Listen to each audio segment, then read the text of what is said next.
This is week 24, and this is just a profile picture of the baby's face and hands.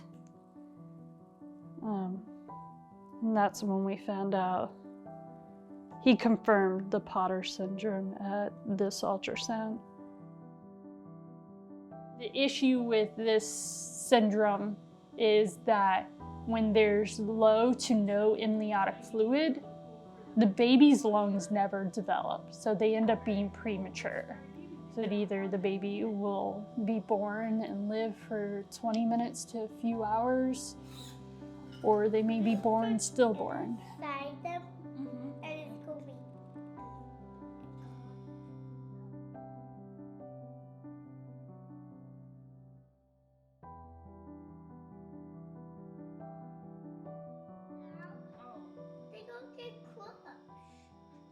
It's challenging to watch my wife essentially go through it all, deal with not only the pain of, the pregnancy.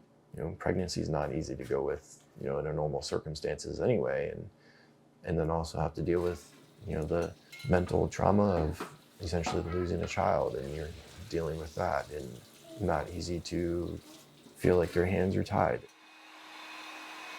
Every morning at 6:30, regardless if I'm in a lot of pain or having some anxiety, I get up because he wants me to take him to school. And so every day it's like, how can I better myself? What can I do with my anxiety and depression? Because he still needs his mom.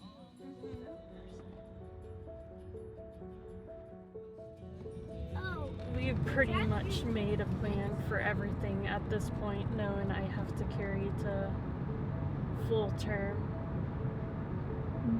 So we kind of have come to accept that. I mean, we don't have any choice but to accept those terms.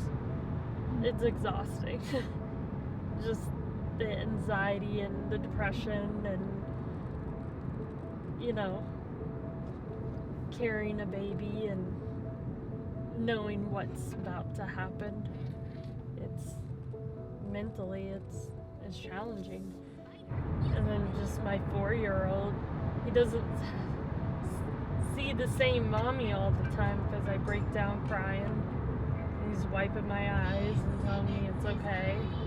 So I know it's probably hard on him seeing me sad.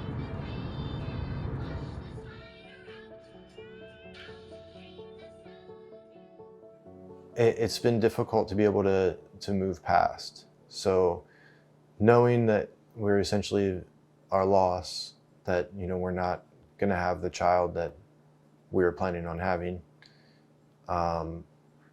we essentially have to carry that for another, several weeks until being able to essentially move past it.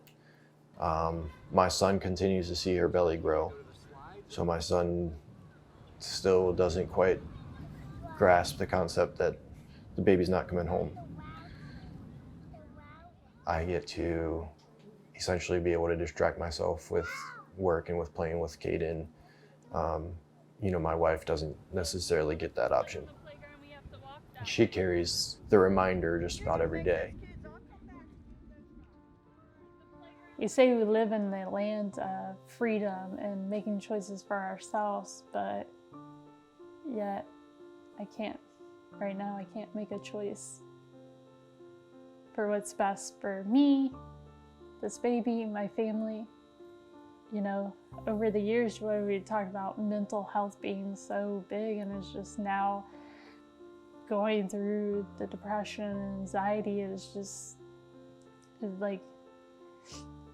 just means I need to see more doctors to help me get through this. So it makes me angry because they just don't realize the laws that they're putting into effect, how it's really affecting everyone's lives.